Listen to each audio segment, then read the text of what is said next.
I guess your first media day since the last time you were here back in '09, and it's your first preseason. So what is it like to go through a regular camp again with the team? I'm excited. Minnesota's first class, clearly they did hair and makeup. I don't know how many other teams actually have that there to do for their players. I'm excited just to experience the whole run, because last year I came halfway through the season. When I was here in 2009, we didn't win, so I'm excited just to be here from start to finish and experience what a championship run can feel like if we win. What has stood out in the last couple weeks of practice? I think everyone's drive. I think we've been high energy every day. I think that people have picked up things well. We have a lot of young people, and I think that they've really, been receptive, because it's overwhelming coming in and you're young and you're trying to make a team, and constructive criticism, can kind of be hard to take, but I think they've all taken it really well. Renee, what's it like to play in a place where the standard is so high, and where the expectations are championship or not good enough? It's good. I went to UConn, right? So it's good. I like that. I feel like, you can have that standard, but not have the right amount of players. See, the thing about Minnesota is they have that standard because it's achievable also. A lot of teams, every training camp they talk about winning a championship. Every training camp they talk about probably the same things we talk about. I mean, the only difference is that Minnesota has done it and proven it, and so that the standard is realistic, and I love that about us. I love that they push themselves. I love that the coaching staff, they're not happy with 3. Coach Reeve, you would never know she's won a championship the way her drive and practices. You would never know that she's she's won more than she might actually. I don't even know how many championships she has now that I think about it, but you would never know. What kind of a player mental makeup does it take to play in an environment? I do think you have to be mentally tough, especially on a team that's so talented, where that if you mess up, there's somebody that can step right in and take your spot. I think that it makes you stay sharp and it keeps you on your toes, which is a good thing. It's a competitive environment, and I think that's great. What have you been up to in the off-season? I understand you were in Australia. Yeah. And had some interesting escapades. Oh, I don't know what escapades exactly you're talking about, but yes, I was. Yeah, I know that's where you was going at.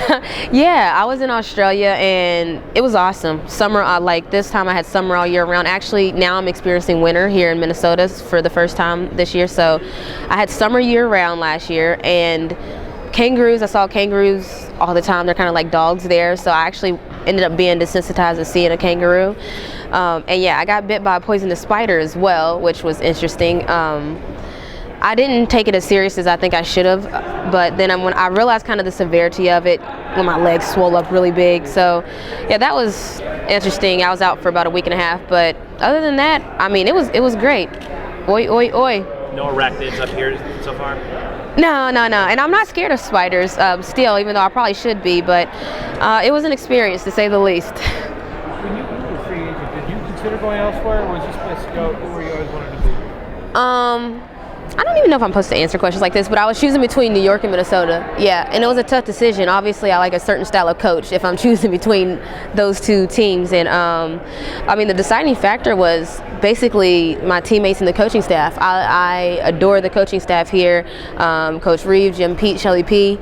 And I think that's really important when you're trying to choose a team. And so what came down to my deciding factor was the coaching staff for one, and then my teammates for two. And New York obviously has some teammates like, I love TT, Tina Charles. So it was a hard decision. I had Maya in one ear, TT in the other ear. So yeah, it was a tough decision. You came here last year. I remember you were sick, I think, when you got here. Yeah, I was really sick. And at first you didn't play a whole lot. Right. Your role just kept growing and growing until finally in the finals, you and Anna were just a huge part of what was going on.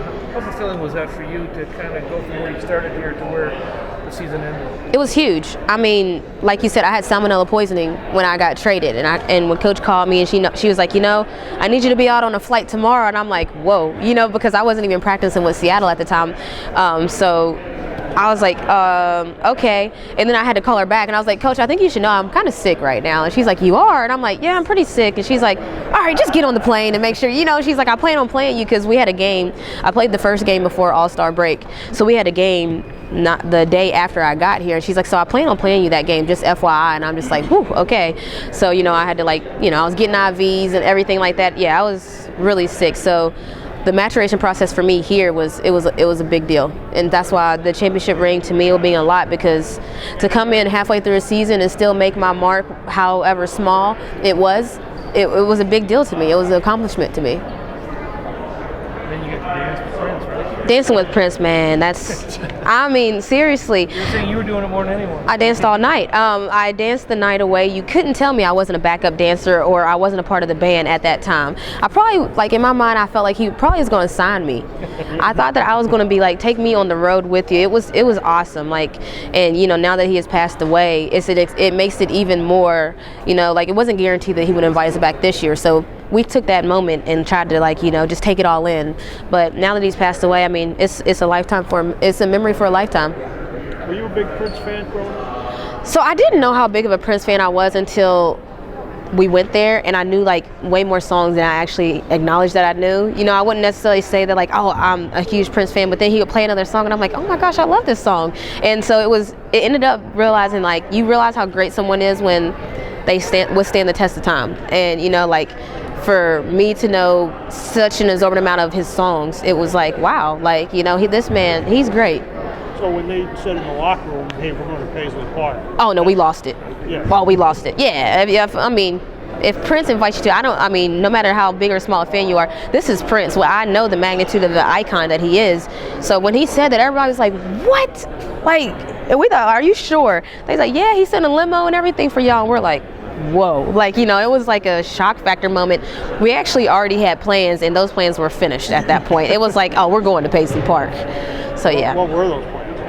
Well, I think we were supposed to go to dinner and then out all together at a certain place. I don't know exactly where. You know, I was going to just go with the flow, but I know that there were set plans, and those plans went out the window. Those were gone. A couple of your teammates had talked about this, that they mentioned that they left a little early. How long did you stay? Yeah, I think I have no concept of time or anything. It was like I was in this fairyland, and it was awesome.